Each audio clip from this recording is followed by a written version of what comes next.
Well, we've had the opportunity to cast Execration through a lot of their run. We were doing phase 1, where we saw them just dominate everyone. Phase 2, where they looked incredibly solid as well. I mean, they finished in 4th place, so still decent with 11-5 map count. Polaris, they were the ones on top, and they've really looked on top for the whole kind of league as well, up into that last match, I should say, upper bracket finals. But again, the rematch set in would you stone, look and at would you know? this? Yeah. A Chaos Knight and a Visage together. It's not with a Grimstroke, at least, so that removes the strength of the lane. But, yeah. I'm seeing some damage reduction with a Dragon Knight, but it's completely linked around your Breathe Fire. So you're going to need to be, like, preemptive with it. I'm expecting to see a lot removed because the Pugget is already gone. That was kind of the initial indication that they might be going down this route.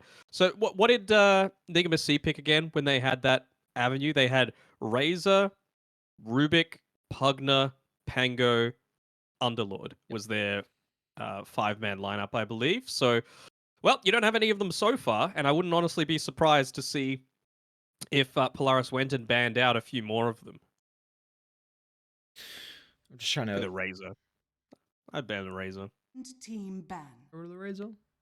Just trying to see also what the some of the series look like. I should say games look like with Polaris versus Execration. There's nothing crazy in regards to Polaris. They weren't going down this Visage route in that prior series, so looks like they've learnt something and added it to the repertoire. So I mean, we saw how difficult it was for NGXC to be able to deal with it in game 1, and of course it Like had 25 minutes, right? Yes, 25 minutes and 3 seconds. Close enough. 5 seconds remaining. Well, DK Grimstroke is at least hard to deal with, right? Like, it's one very tanky boy, one boy that's capable of dealing with a lot of this, like, death ball style as long as your positioning is good on the Grim. So it's not the worst draft so far by Execration to be able to deal with it, but I need more. I need more stuff that's going to be able to stop the impact of a lot of these, like, just go at you style of heroes. Radiant team. We'll see. They got the 15th pick, so won't be revealing too much here for Execration. Later on, they will have the 18th, 24th, some really nice answer picks, and they're going to get that gotcha pick all the way towards the end. Do you feel like we're going to see any crazy strategies as well? Because, I mean, this is game 1 of a best of 5. I mean, Polaris are pulling out something that we've already seen earlier in the day. Kind of feels like for Execration, these first 2 heroes aren't crazy either. So is there much pivot room, I suppose? No, I think first game of a series, I don't know, teams have different ideas, right? They either want to go for something super out of left field because if not, you've still got a couple of games in the bank to be able to fix that up. Or they might just want to start out nice and steady and then maybe go something a little crazier in game number 2. You know, throw the enemy team off guard a little bit. Dire team pick. There's the one. I was kind of thinking the Underlord, but then it would pigeonhole the DK into being too much of a POS 1, but we've seen POS 1 DK is totally fine, so yeah, don't hate this. And Palace has played some unorthodox POS 1s in his time, you know, the POS 1 Doom, for example. Honestly, even seeing him go a POS 1 Underlord wouldn't be super out of the question for me. Oh, without a doubt. Well, it definitely feels like it's decent in either lane. I mean, you mentioned prior in the last series that CK plus an aggressive laner could be a bit awkward for the Underlord to play into. Maybe this could fulfill that role as well. I mean, the Death Prophet looking very solid versus the Underlord, the DK, very tanky. They were lacking kind of ways to take objectives. Visage pretty decent, but CK doesn't really fulfill that role. And again, it's Polaris with a huge advantage in regards to team fight. I need some burst here from Execration. I wouldn't hate to see a Hoodwink come out, just because it's going to provide that break for the Tidehunter, even if it's a support. It's going to be lots of little instances of damage against the Gravekeeper's Cloak. It's going to lock DP in place. You're going to be hard to catch. I really wouldn't hate it. Yeah, I'm trying to see if there's any other crazy things they can pick up, but I'm fine with the Hoodwink as well for everything you mentioned. Seeing if there was something else that might stand out that Execration would be considering. And while the Enigma makes it to the end of the second phase, honestly, something that just passed me. I was really expecting this to be heavily contested. We saw Polaris with how it looked. I think Xavier's looked relatively decent on it, and I really think it's going to be a best of 5. That is, the store is really going to be set on Enigma. And a Shanks Enigma as well. Really love the way that he loves to play it. This leans me more towards that Underlord being that position 3 now, as opposed to a position 1, just because, again, CK is still strong in lane against you, but now that you're going to be able to deny away every range creep, the lane's going to push so much further towards your tower, you're going to be able to pick up more farm, you're going to have a level advantage over the enemy team, and I think that this plays into Execration's hands perfectly. So we got some flex on Polaris. What are we expecting kind of the last pick to be, though? What are you looking they need to fulfill? 10 seconds remaining. Let me have a 5 think here. seconds remaining. Their catch isn't great, right? Like, you're relying almost entirely on a Chaos Knight to be able to do it, so I want something that's going to enable them to start team fights a little bit more readily. And whether that be a mid laner or a position 4, I'm not 100% certain yet. Dire team Honestly, pick. even a 3, if they want to flex this Tide Hunter to being a 5 for that minus armor with a Chaos Knight. Surely it's the Visage 3, Tide 4, CK1. It's just if the DP is going to be flexed to the 2 or the 5. It looks like they feel like this is a Lelouch Death Prophet. I mean, it's a very good DP game versus the 10 cores that seconds Execration have at the remaining. moment. Yeah, that's like I was saying before, 5 seconds I think the Death remaining. Prophet is fine as a core, and you might do CK1, Visage 3, DP2, Tide 5, and then you've still got a position 4 here that you might opt to use. Just something aggressive, something that's able to get on the backlines. I wouldn't hate a Clockwork, just because it's a BKB piercing disable against the Enigma. It is one of those heroes that does a lot of damage early on, especially if you're trying to group up in a big area. Battery Assault's good for picking off one, but you just land a Rocket Flare into a big team fight, you've suddenly got a full Soul Assumption charge, and then you could just launch that one out. So I really wouldn't hate seeing a Clockwork or an Earth Spirit or just another one of those style of heroes. Even a Tusk with a Visage with the Familiars is pretty decent too. I'm surprised you're even passing the Wyvern. I guess a lot of what you're saying is It's if the not Tide aggressive is a enough. 5. Pick. Oh, we get a Witch Doctor. So Okay. Just some sustain. I think this might be one of those games where you get maybe 2 points into the Voodoo Restoration, and you're able to just continuously move forward. You know, sometimes I ask for the Dazzle. This is the reason why, right? It's just a death ball that never needs to 10 stop. So seconds remaining. Arcane Boots, into a Ring of Basilius, 5 probably the seconds Witch Doctor remaining. being the one to buy something like the the Wraith Pact would be good. And of course, with a CK, land the Maledict, Underlord, or Enigma can die pretty damn quickly. So again, it's just playing around that level 2 timing for the bottom lane.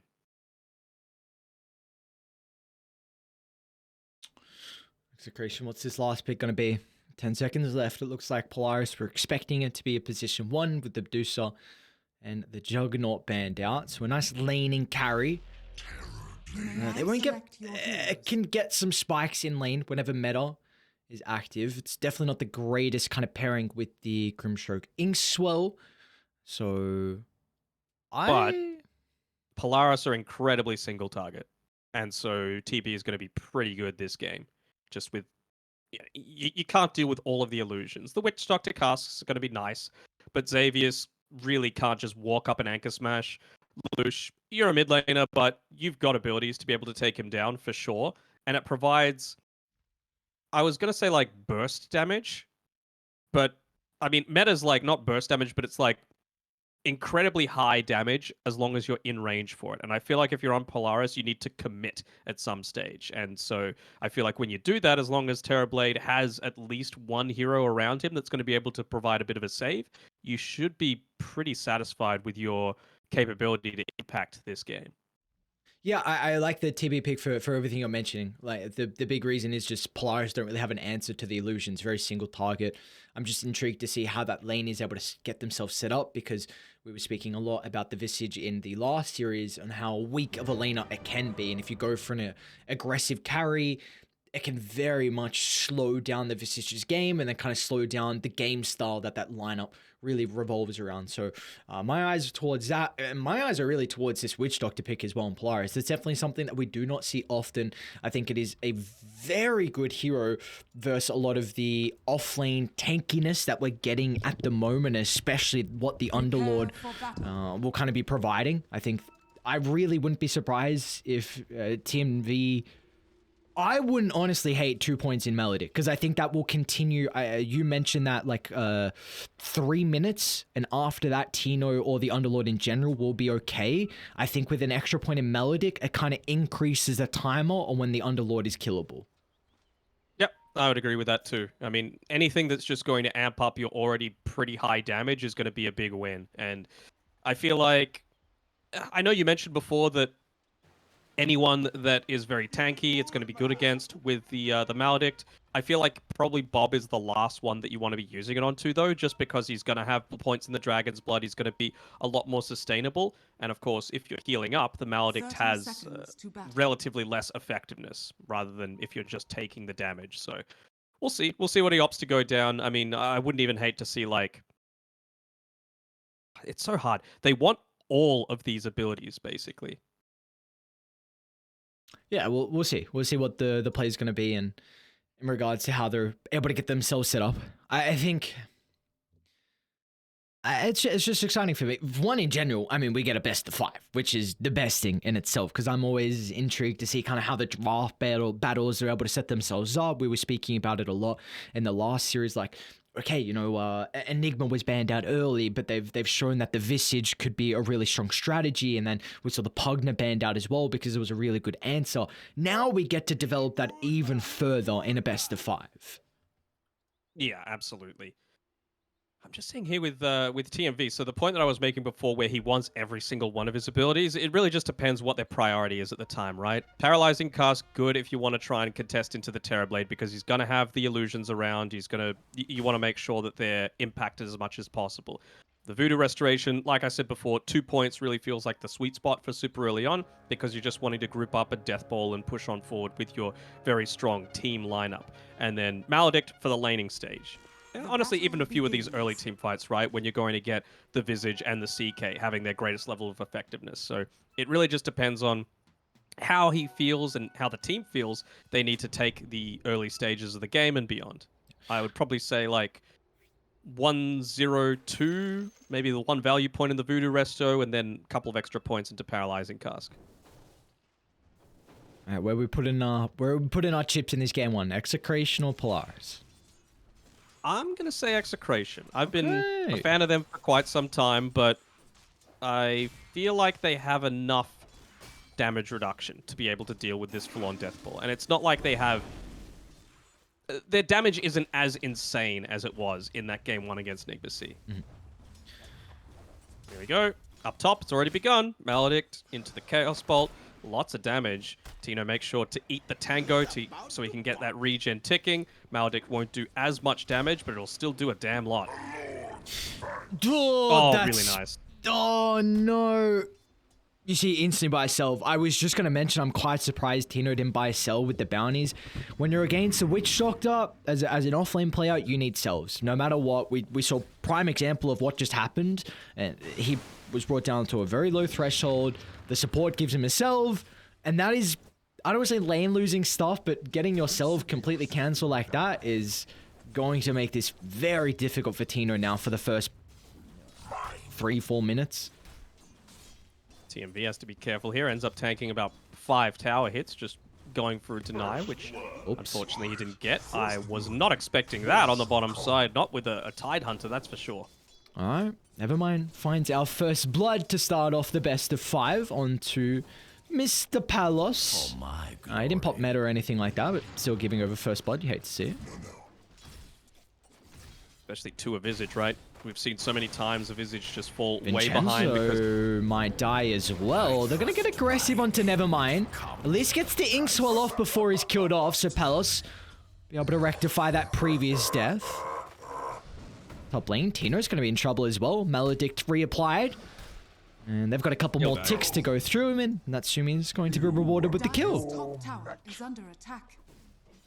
pretty deadly, and it's going to punish an Enigma that's playing this style where he's just eating the jungle creeps as opposed to the lane creeps. You got to make sure the equilibrium's always pushing back towards the Radiant base.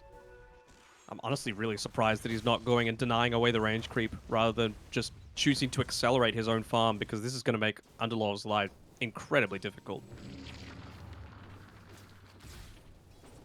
I guess this will give them a very farmed Enigma, which we saw in the prior series. It was an incredibly early refresher picked up, but see if that's going to continue to be the case. Already 1,000 net worth lead for Polaris, and it seems like all their lanes are going to continue to be favored towards them. Even a Witch Doctor just on his own doing a good job of zoning him out a little bit here. Mid lane, it's DP favored, like we would come to expect, right? You're a Dragon Knight, very tanky hero. You want to go into the braces, but that just buffs up the Spirit Siphon even further. So Lelouch is going to be very satisfied with how the start to this game has gone. What has Bob got coming out? Okay, raindrops and salve. Wasn't sure if it was going to go like early boots or anything like that. Like Dragon Tail, then run away from Lelouch with the Spirit Siphon. I think one thing we also got to mention is the fact that bottom lane, actually, Palos Soul Assumption secures the kill. Back up the top we go, as Shanks will tick out to the Melodic. Natsumi's not even going to allow that to be the case. He wants to take as many kills as possible. 5 kills to start the game on Polaris. What a beautiful start. Eidolon's nearly cleaning up the Witch Doctor, but he's going to be able to get away with his last tango. Natsumi has to be a little bit careful here. Again, very single target is the Chaos Knight, so not the best hero at dealing with these Eidolons for the laning stage.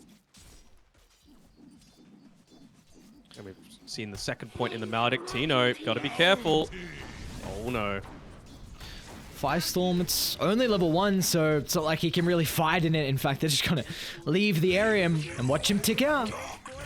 Yeah, this is a exceptional pick. What do you do? Like, what do you actually do on Execration? Do you just are happy with Enigma getting a bunch of farm, and all you can do now is just sacrifice the Underlord? It's hard to say what they can do now, because honestly it feels to me like it's stuff that they should have been doing previously, like Shanks just using the demonic immersion twice. Palace is going to be in trouble bottom. Xavius is wrapping just all the way back here. Yeah, he got 2 points in Gush as well, but nicely done from Palos. Runs into the tree line. But yeah, it does feel like whatever they do may be a little bit too little too late. I mean, Natsumi's level 4. You're just hitting up onto level 4 on your Enigma now. Tino's not even again. Xavius. Inkspot's not going to be enough to secure the kill. Stroking a couple of right clicks. Xavius is playing with the 1 charges. 1 more right click's not enough. Try and have the illusion chase him down. He's going to cut his way through the trees, but that will not be enough. And now, never mind. He's stacking up the Soul Assumption charges. Palos is going to be cautious if he shows his face, and will not do so.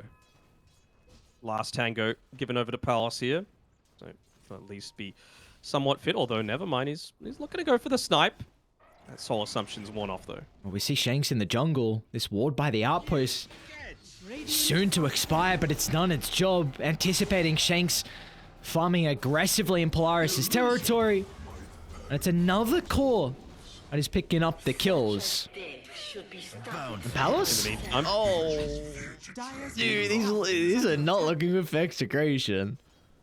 They are not, and I feel like a big part of it is just down to how exactly they're playing it, you know? Like, the mid lane, Bob is doing his best to try and push this one in, but he's against an unfavorable matchup in the DP. He might be... TMZ making the rotation. They got 2 points in the Melodict. Shane's going to try and TP in to offer some assistance. Do they want to turn back on Lelouch? So as a Spirit Siphon charge to work with, chasing down Bob, they'll get 1 more tick on the Melodict. That will not be enough. Top tower is under attack. To me, the biggest mistake that happened that shouldn't have again is top. Like, it's a lane that probably shouldn't have been able to get to this stage. I mean, Natsumi now, even just solo against Tino, feels very strong. Tino also, he's gone 3 points in Firestorm, 2 points Atrophiora. It was the other way around when Mizu was playing it in that game number 2 of our previous series. And, well, another rotation through Maledict, Cask, dead. Fiend's Gate out! No! 3 deaths on the Underlord, and Bottom lane, they're putting all the aggression on as well. They've already have the familiars for Nevermind to play with. Should look to chase down Shanks. Can't even TP out, unfortunately, if familiars stalking him. Gush is going to be up in a couple of seconds. This will provide the damage required. TP still on cooldown anyway from the Enigma, so it's a long chase down, adding up to their 11th kill.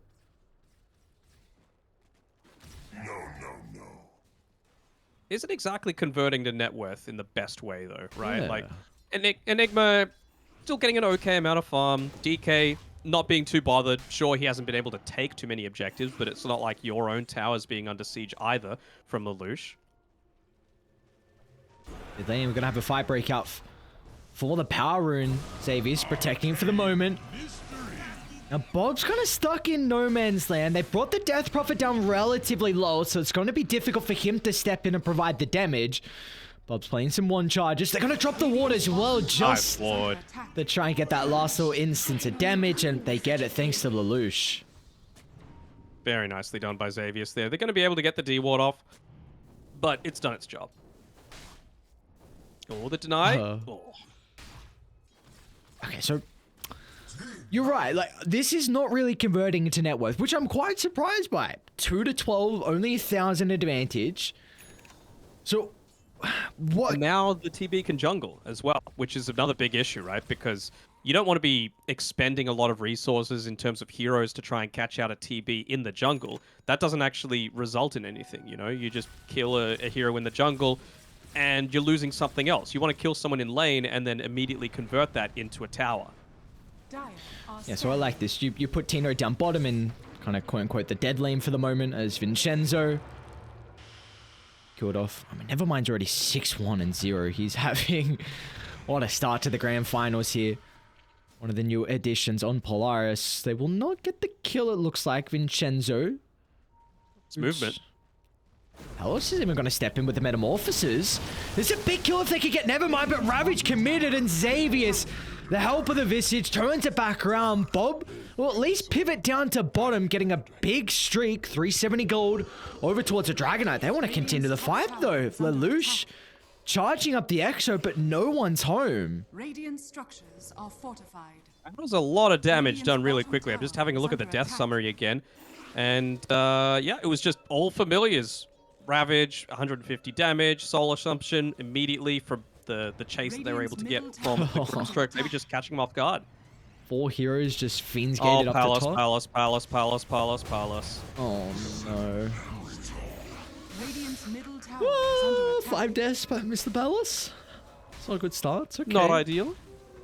Dire's top tower is Top under lane. attack. They are very deep here on Execration. Natsumi's going to wrap around. They're going to try and target down the Dragonite. Shank's not having level 6, so there will not be a turn potential. They'll cancel Bob's TP, and now Shanks as well will be killed off. Oh, all the long way. Xavier's still with the Gush back up. This will enable them to dive onto the tower. And now the net worth. Like, okay, you get another kill on Nevermind. So Vincenzo and Tino. Vincenzo now hitting level 6 thanks to that kill. You'd love to get some familiars as well, but not going to be the case.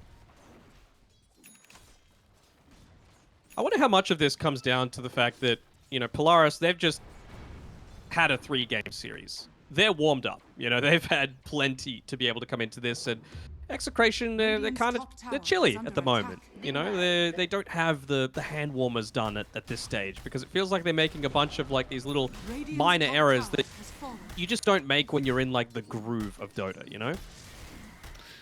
It's always a question of kind of what route is better, the coming through lower bracket, or at least lower bracket finals, or being the team that's already got your placement secured in the grand finals. You get to watch all of that previous series.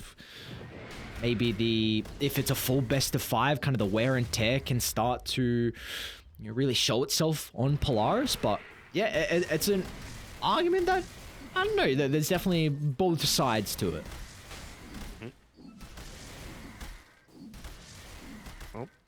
Net worth lead has grown out to 3k. They claim a haste rune on Lelouch, probably one of the best ones that you can get at this stage. Is looking to go for the kill. Ravage is available. Don't know if you want to pop it just for a singular support though, and Won't even need to use the Exo to claim this mid tower, so that's a big win for Polaris if they're able to claim this plus an additional objective. Could even be Roche, to be honest. I mean, you've got 2 points in Gosh, you've got the Reality Rift, if you're wanting to do it.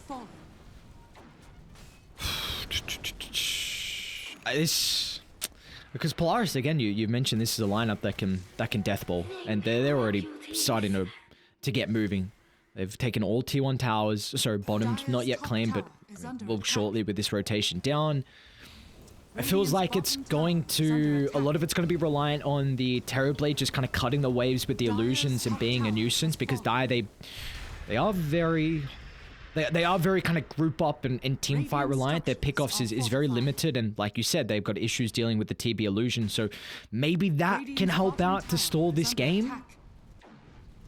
It does, but Palace needs to make sure he's farming in the right areas and not adding another death to his score only 13 minutes into the game, like we've been saying before. 5 deaths, not the way that you want to take it, and unfortunately for him, he probably should be a little bit further in his own net worth. Oh no, he splits away from the team. They cancel the TP. Death Ward utilize the dragging back inside the range, and meanwhile, Xavier's dropped the solo Ravage for the Enigma. I believe he was TPing out, and Xavier's felt like it was necessary to be able to cancel that one with the Ravage, and...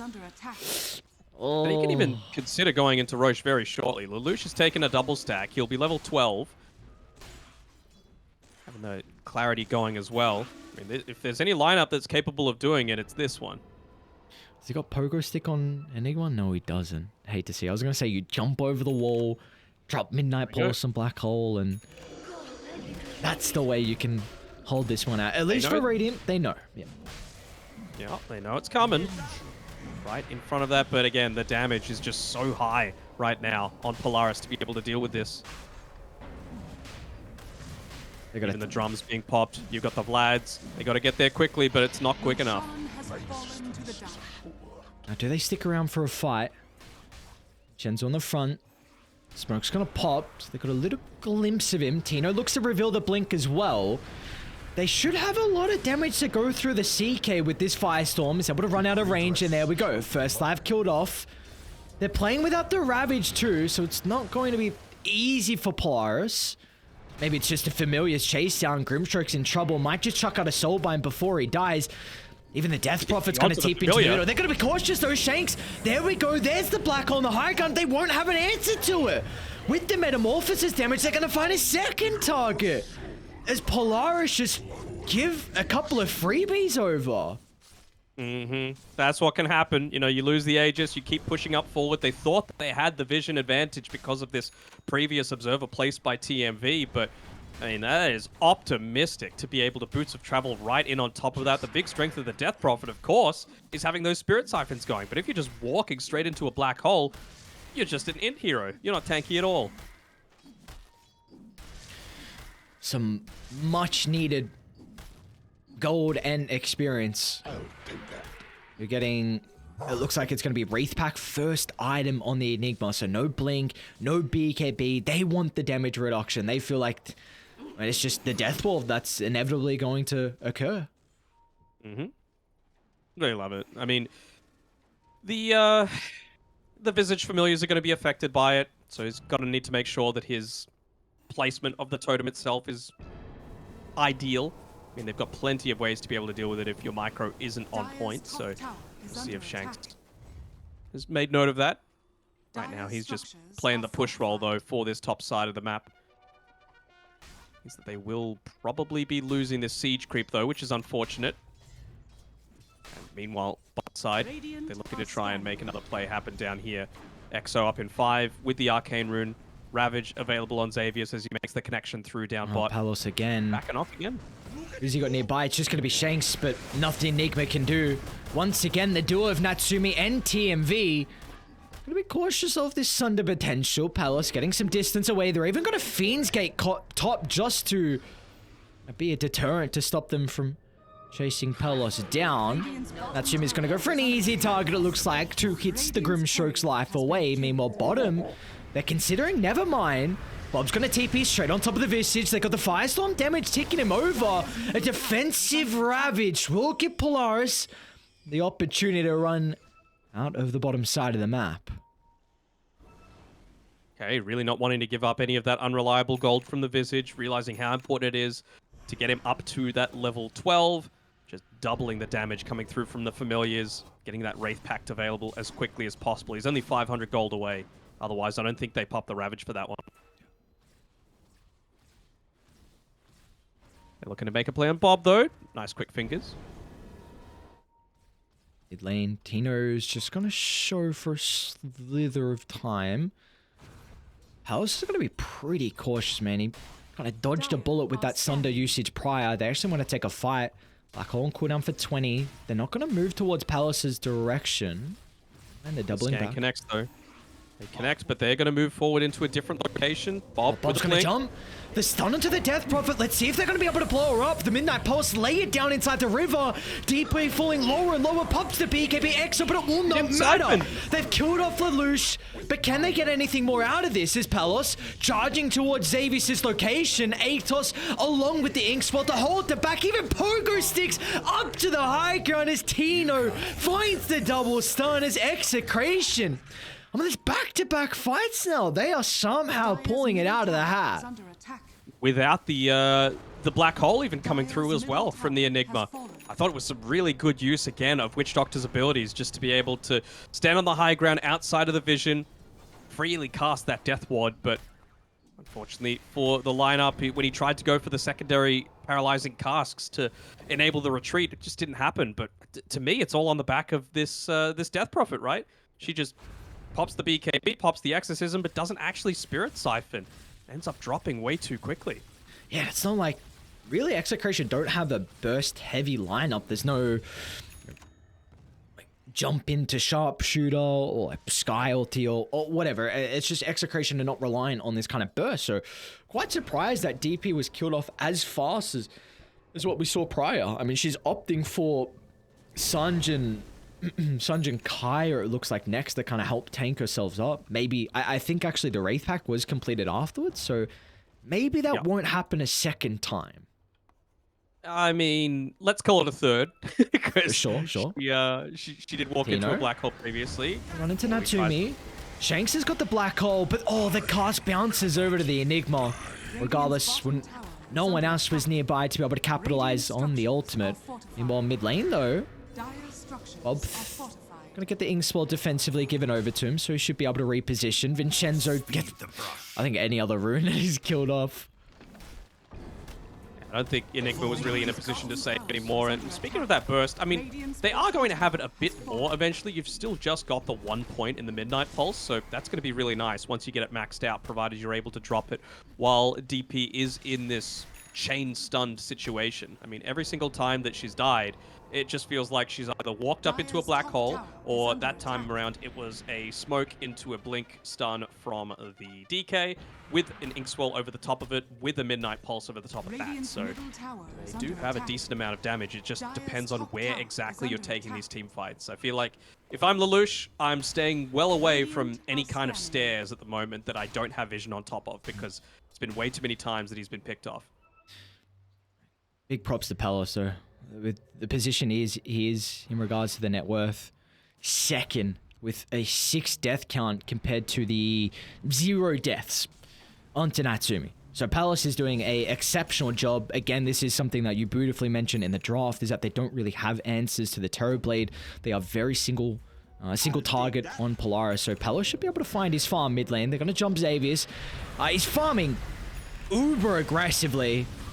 Probably just being this smoke block. Wow. I guess that's why he can. Yeah, Pipe. Maxed out Kraken, even Dragon Scale for good measure. Tanky boy. Alright, what are we looking for Execration? Because, again, they've been taking decent fights, but when do they really feel like they are strong enough to be able to combat Polaris? I mean, Scardy would probably be the one for the TB, right? Making sure that he's not getting 100 zeroed. Vincenzo, he'll be the sacrifice here. Just a measly 2 hits, nothing crazy. Alright, so we're looking at the Scardy for the Terrorblade. Yeah, Skadi plus probably BKB on the DK would be when they're feeling really safe. Going into a Crimson Guard actually on Tino, I don't hate this. I mean, just for the amount of damage that you're able to block coming through from the Familiars, coming through from the Chaos Knight with all of his illusions, I like it. Dire's top tower is under attack. Top lane, Natsumi's gonna run into Shanks in the tree line. Yeah, Bob's just gonna look to blink the other direction and TP out. So you gotta be cautious how long you stick around mid now though. So it looks like, yeah, they're gonna back off, make sure no one is caught out with their pants down. But it's aggressive plays like that that you kind of have to make. Like, sure, you lose one, but look what it resulted in. 3 heroes TP'd back to make sure they got the kill, and they didn't kill the more important one, which of course was the mid laner in Bob. So you're not getting your tier 2 tower removed. You nearly take a tier 2 tower on the enemy's side of the map. That's why Execration are such a strong team, because they never give anything up for free. They're not gonna be able to do it twice though. Lane's not in a position, so they're gonna be forced to take a fight. They can't kind of trade their way out of this, but they will be fighting into the Arcane Exo on Lelouch. T2 Tower's gone down pretty fast. You need an answer. They're gonna see Shanks TPing in. They're targeting down the Tidehunter, but the Phantom's Embrace is unable to get the Ravage off. It's a big kill if they can find it, and they will. Palos commits the meta though for this fight. Can they get anything more out of it? As Nevermind will TP out in the tree line. See T2 Tower fought the life of the Tidehunter. So that's well worth it for Polaris. I would say so. You know, position 4, unfortunate that he dies, but again, it's just about how each team is going to go about their movement. That was a smoke as well, used by Execration, so they don't have quite as much offensive potential anymore either. Now it could... It's the Aether Lens on the Enigma. Shanks just rushing that Octarine, it seems. Not even needing a Blink Dagger, he says. This Dire kind of their lineup is very run at you. Like CK blink in, DP runs at you. Tide's going to be in the middle as well. Tino's in trouble. Isn't able to cast the Fiend's Gay. And now with the the Maledict on him. See how squishy he truly does look. They're going to see Shanks as well on the tree line. Really nice micro from Nevermind. Will net themselves into a secondary kill. I suppose the justification behind this is that, look, if I've gone the Wraith Pact on the Enigma, then even if I get a blink off, they literally have every single one of their heroes has a way to cancel my black hole. So I'm probably not hitting any 5-man black holes anytime soon. Let's just get something that's going to A, enable me to stay out on the map, B, get a bit more farmed, and C, cast my spells from a slightly safer range so that, you know, maybe my team kills a couple of heroes first, and that's when I come in for the black hole. Yeah, I wonder if it's going to be the Aetherland's Agshard, or if he does go BKB afterwards. Because they don't have an answer through BKB, I suppose, so... But it's very... It's going to take quite some time to get towards that item. We do have Aegis picked up. It's second Roche as well, right? Bottom lane. Nice blink out from Bob. That was second Roche, correct? Yes, that's when he took the shot. Yep. Almost got the Orchid completed as well from the Chaos Knight. Top of the net worth. 6, 0, and 8 for Natsumi. It's... Boy, what a good start for him. It's only going to increase in the difficulty to be able to deal with one of the strongest carries in the meta. Even just using that Chaos Bolt to be able to push out these lanes, I'm sure that's what he's moving down for. He just wants to be able to throw this one out onto the creep wave and then back off with his Witch Doctor. Smoke up from Polaris. Dire are scanning. Wrapping from He went top. hunting for the Enigma. Saw the demonic conversions there. Won't be able to claim it.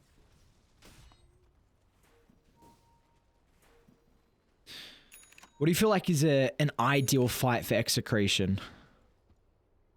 Probably the one that they're about looking to take right now, to be honest. I mean, they've got the BKB, they've on the DK, they've got the Skadi on the Terrorblade, and Enigma's got the full Wraith Pact with an Aether Lens. So I feel like maybe you can't just run in, but you got to make sure that you're taking out...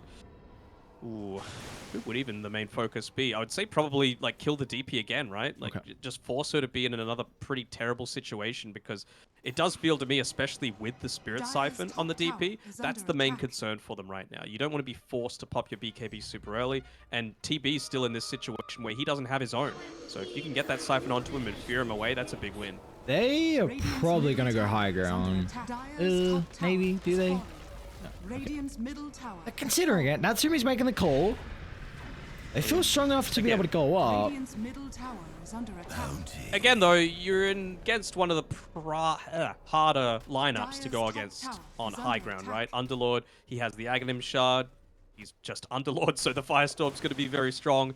Into a DK, of course, who's trying to split push and at least forces Xavius back. So, again, well done by Bob to just put the pressure on the other sides of the map, enabling the fact that Polaris can't just get a free tower again for themselves. They have to choose. You were mentioning before that kind of for Execration, ideally it's going to be blowing up the Death Prophet at the start, but this is a Mac Death Prophet, a Lelouch DP, one of the better position 2 Death Prophet players, without a doubt. I mean, you'd always look to him. Kind of Moon as well fulfills that category. They are just exceptional on this hero. He's got level 19, so soon to be 20. Of course, really the big timing for him is that extra level in the ultimate. Max out Exo does a stupid amount of damage. But if he wants the 400 health, he wants the Siphon movement speed slow, whatever he wants to tank himself up. But Take the health, surely, yeah. He did have a plate mail queued up previously, but he switched that over into an Aeon disc, realizing, look, the only way I die is if I get burst 100 to 0, so let's just Aeon disc. yeah, no, I like that call. Because again, exactly what you were mentioning, like Lelouch has to be the first one to die, and Aeon Disc is going to protect him. So now you're going to have to switch your target. They have decent ways to honestly force the Aeon Disc. Visage isn't a bad target either, right? Because A, you take out a lot of damage. B, if you're able to burst him 100 to 0, he's not getting off that Wraith Pact for your defensive capabilities, but even for the offense, right? Wraith Pact, a lot of people forget, it still has the Vlad's Aura, so that extra 18% damage when you're considering a Chaos Knight, for example, who's as farmed as he is going to be a pretty big deal to have that removed from the equation.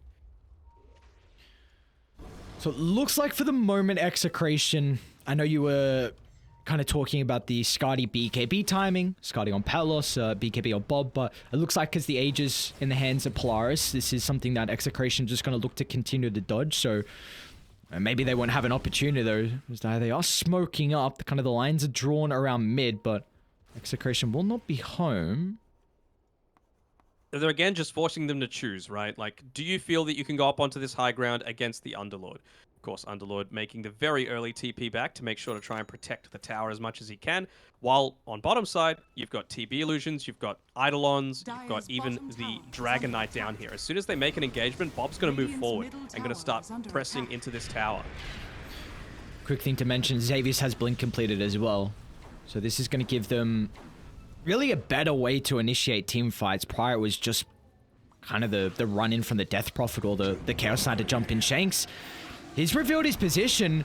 Bob's going to be nearby, but are they going to think about trying to turn around with the Black Hole? Tino and Palos show up to the party. Shanks gets the ultimate off at the last second, but it won't do much as they'll turn their attention towards Xavier, so 1-for-1.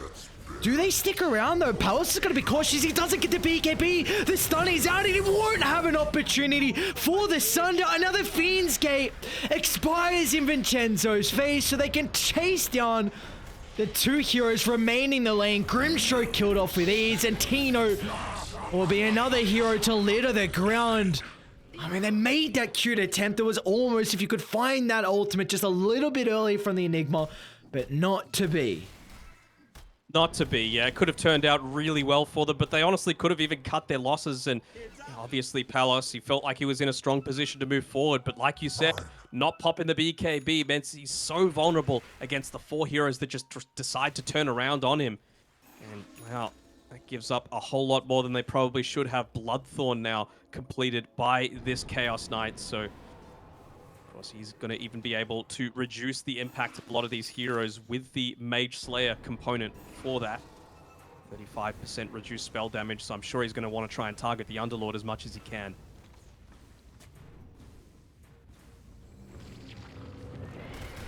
Bob? It's a BKB off. The Midnight Pulse percent damage, it's going to do a lot versus the Chaos Knight. Look at the damage ramp up. Damn. That's Sumi. That's a big streak for them to find. And Bob, he's got Blink back up in a couple of seconds. Stun, unfortunately, still on cooldowns. So they will not be able to stop the TP out.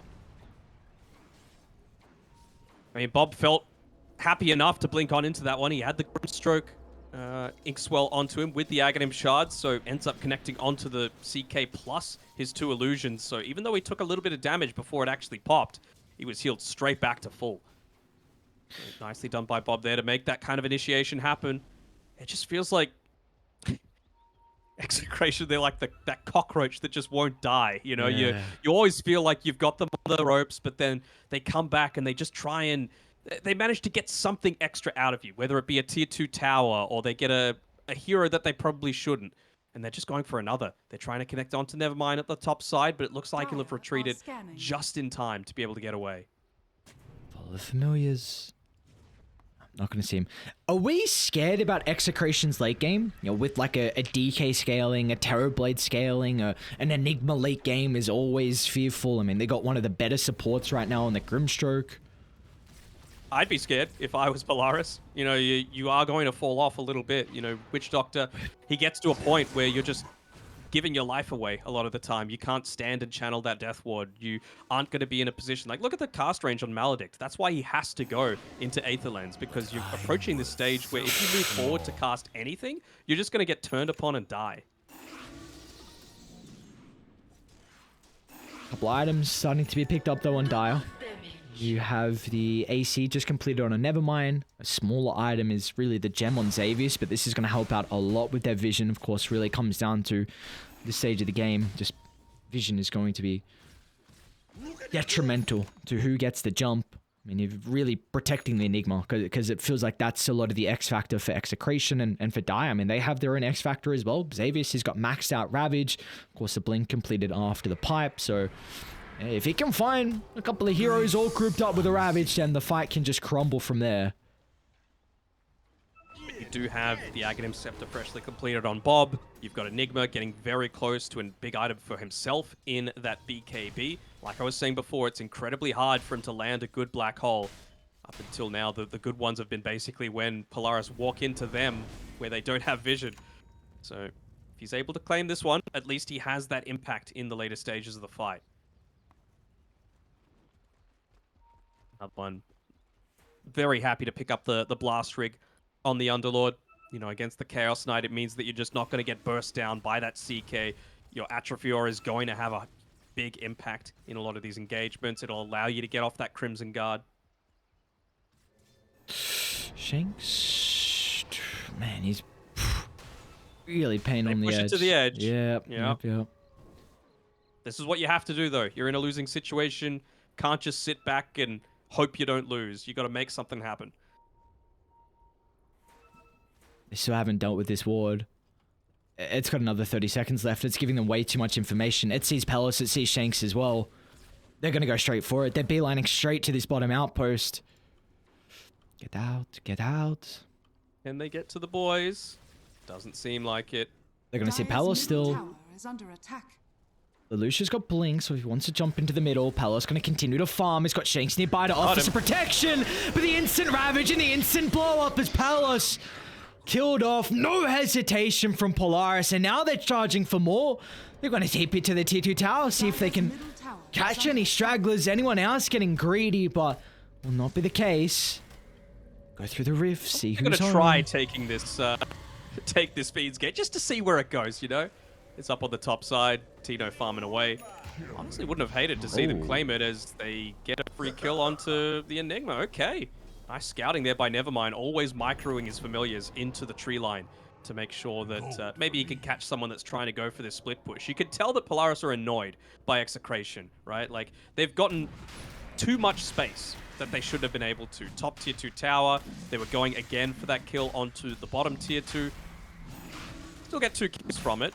And they're going to lead it into Roche, but I'm sure they're feeling like, man, what do we have to do to really put Execration away? Who do you give the Ag Scepter over to on Dire? Roshan has fallen. Alright. Too slow. Silent is the grave, okay. I was considering the CK, but I was probably then thinking, well, if he's using Black Hole, it's probably to make sure that the CK is locked in place inside of it. So don't know, that little bit of immunity, you know, preventing the damage coming through on top of it. I honestly wouldn't even still hate to see it on the CK, right? Just because I was been saying before, it feels like every single time that Execration have a good fight, it's when they kill the DP first. I think that's the main hero that they're concerned about, not so much the CK. Never mind. Set up here, my friend. Silent as the grave. They have a sentry there? Yeah, they had a server sentry. Running down the Visage, but he's going to be fine. 19,000 net worth lead. In the game, one of the best of 5 here, Polaris. Because we did see them prior in that best of 3 go the distance. Like you were mentioning, you potentially warmed up from that prior series and looking very good. Just this Aegis hoping to be the third Roche to close it out. Once again, all under a ward. Tide Hunter.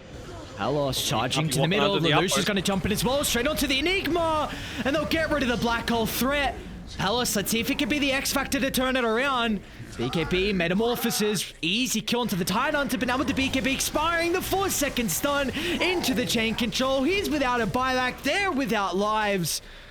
And now the high ground soon to be under siege. I didn't see that. How did they even get on the Enigma? It felt like they just collapsed so quickly in onto it. I do not know if it was underneath that dire ward, but it might have scouted him coming up the stairs, so Lelouch had a really good idea of where he was positioning. Speaking of Lelouch, he's level 25 now. On for that Spirit Siphon, lower replenish time.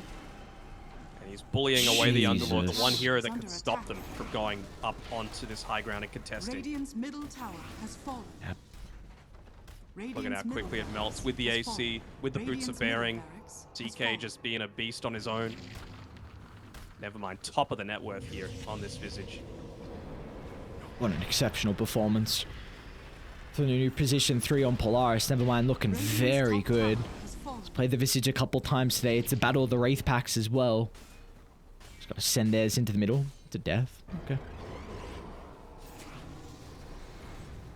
Alright, well, you got Black Hole, but you don't have BKB. Natsumi's gonna jump in. They're targeting the Underlord. Definitely not the easiest kill, but as soon as Melodic's applied, we see how fast he can melt under the percent damage. They did get the first life though. Black Hole's gonna be casted with Palos' damage. It's actually enough to get rid of the Chaos Knight. Now Bob straight to the backline. They're gonna be targeting TMV down, but Lelouch, he wants to take the fight. So does Xavier's jump in. Ravage onto 3. And now Execration, you've got to get out. I don't know if you can take this fight. Sunder's gonna buy them a little bit of time, at least getting Palos out to safety. You got Natsumi rejoining under the cover of the Shadow Blade. He bought back for this. He wants to get some value. Maybe just feeling like, well, they've used everything. There's no Elder Dragon form. Once this duration expires, there's no Black Hole. How is Bob going to play it? He can't just stand here and wait.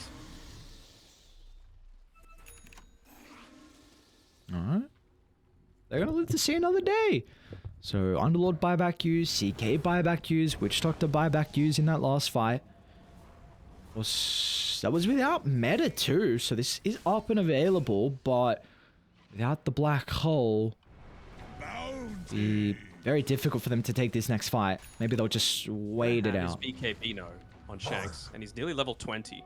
So could go again to be just that little bit more annoying. Go the Eidolon damage, start to push in some of these side lanes a bit further, and yep, that's exactly what he does. 4-man smoke coming through. Shanks realizing he's not going to be as impactful for these next few engagements, so he might just play the lane game.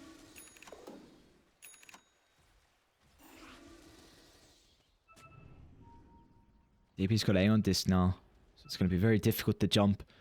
Blowing up Lelouch, you mentioned. Polaris, right behind the tier 2 tower. Yeah, they're aware. Having the illusions do the work. Nevermind pops the smoke. They're going to have to get out. They have a very good ward. Scouting out Tino and Vincenzo. Retreating away from the triangle.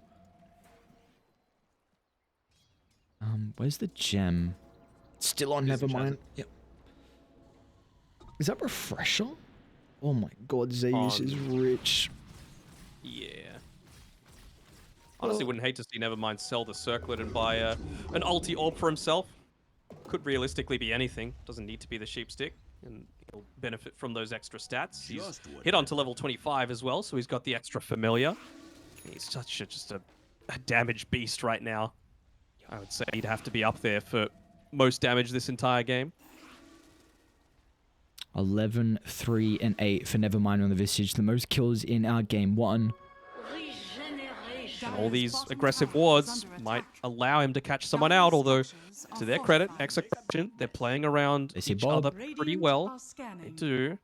He's behind. Nice read. I think the scan at the last second. He had the dust as well, so he could have popped that to be certain that he saw Visage there. So he's hit up to his own level 25. What did he go for? Counter-strike chance, okay. Let's see if they wrap around. Yeah, Lang's drawn. Long way around, but there's no tier 3s. They're pinging it out like they actually think this might be occurring. Nice read from Vincenzo. Well, now they know. So they actually walked through the creep wave, and I think people were watching it and saw the creeps get body blocked. And that's why they were like, all right, this is happening. Bob would really love to have that level 25 for himself, to be able to get the multi-person lockdown. Outside of the Enigma, they don't really have a super reliable way to do that.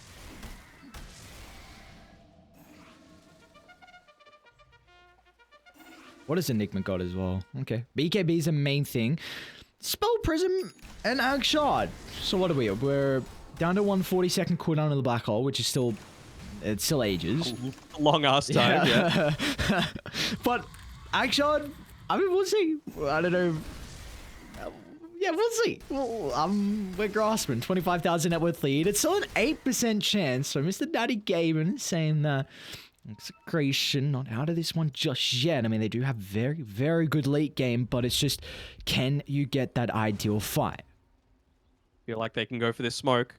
The CK is going to be the one playing more on the front lines under the cover of the ninja gear. They can be able to pick up this nice illusion rune for himself. Xavius, he jumped into the middle. Bob's going to pounce. Team V behind him as well. Gets the cask off. You don't want to force an early BKB. They're going to do that just to blow up the Tidon, so they'll turn to Team V next as well. But the Voodoo switcheroo is Team V delays the inevitable, but a big advantage now. Lelouch is going to pounce into the middle. The Death Prophet, not the easiest target to bring down. BKB Aeon Disc off to the side. They've run into Shanks, but a BKB Black Hole. That's a lot of damage onto the Chaos Knight. Natsumi man fighting into the Midnight Pulse, and they'll get the kill. It's a dieback onto Natsumi. 2 minutes in the grave.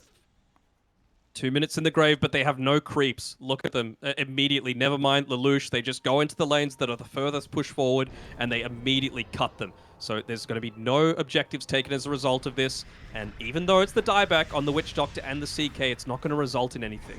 You could try and backdoor this tier 2 tower. You might even get it, but it won't be anything more. I don't even know if they will. Yeah. Oh, Bob, down bottom.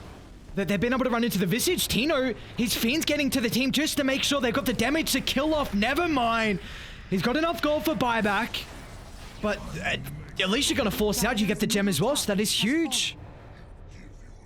No way. It's a pretty nice tool for... Oh, they actually Fiendsgate back to mid. Okay. They couldn't do this, could they? No CK, it's guaranteed. Well, TP's got to be there. You need your damage. Yeah. He bought out for Refresher as well, so they will have the opportunity for the meta. Let's see how he wants to utilize it, though. You'd love to BKBs, but you might even, again, consider meta just to end the game. You know CK, it's a dieback. They're going for it. Oh my god, they couldn't do this, could they? They could. No black hole. Early use of the BKB, but still hasn't popped the Refresher. Witch Doctor up in 10. They're indecisive, look at that. They don't know what call to make. Palace is running up, running down. Roche is up in 10. They want Roche. Yeah, that's what they want. That's the key prize. They know it's been a pretty long Roche respawn timer, so they'll be able to back off and get that. TB also should be level 25. Oh, if he's able to pick up that Arcane Rune for himself as well, that'd be a huge benefit. Yeah, or do you give it a Shanks? What's the call? I mean, it's a tricky one. I think you want meta. You want meta as quickly as you can again. All right, there we go. Roche, it's got all 4 components of it as well. Blessing, Refresher Shard, Cheese, and Ages. They're coming. What do you do? They want to take the fight, but I have the high ground ward. See all of Execration. Lelouch gonna jump onto Get rid of it. Vincenzo. No, the siphon back. We can't get the 4-star off. You need everyone. You need every single component to win this fight. Oh. Didn't get the second right click off onto the ward. Then he decides to turn around because he really wants it. Then he gets feared from the Spirit Siphon. Ugh, and now you're probably going to give up Roche for free. They had it. They had a window, and they've just given it away. They pop meta for it. We get a blink black hole here. Be risky. If he gets CK, he'll probably die. I mean, this Midnight Pulse is doing way too much to the Chaos Knight. TB has that level 25 talent, so the extra meta duration. He popped it while underneath the Arcane Rune as well, I believe. They're going to the north. Bob's actually going to jump inside the pit. Roche is falling lower and over. Xavier's going to pounce. Double Ravage is out. They're going to drag back the Terrorblade. They might be able to blow him up. Palace is gone. He's got a buyback to be able to rejoin the lads. They might need a Fiend's Gate to bring him in, but Tino is going out. And like you said, Enigma died off to the side. They don't have buybacks on Tino as well as Shanks. And oh no, 4th Roche given over. Pretty much 0 contestation.